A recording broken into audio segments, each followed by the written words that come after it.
Jeg vil lige kort give en lille rundvisning i, hvad det er for nogle overvejelser, man skal gøre sig, når man skal i gang med at købe ski.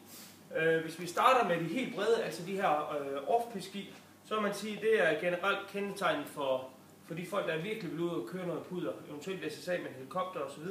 Der kan de helt store brede ski være en rigtig, rigtig god løsning. Den her, det er fra Line af, den kan I se mere om inde under Line-skiene.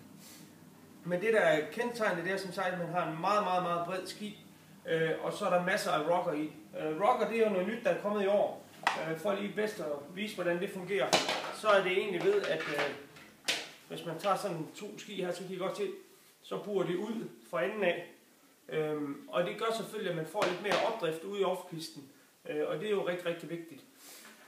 Hvis det skal være knapt så ekstremt, så kan man jo gå ind og vælge en ganske almindelig pisteski. Nu har jeg så lige for at vise det her taget en Racetype selvfølgelig. Det er en decideret SL'er, altså en ski med en lille svingradius.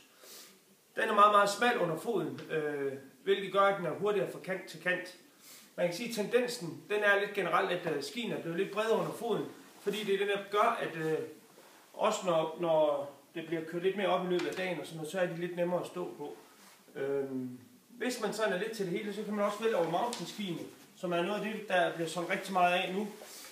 Og kendetegnet for mountainskien, det er næsten, at de fleste af dem kommer også med rocker, fordi den også har sin fordel på pisten. Blandt andet, når det bliver kørt lidt op, så er den lidt nemmere at køre på. Plus, at den bliver lidt nemmere at få på kant, i og med, at skien reelt bliver lidt kortere, når det er sådan, der er rocker i.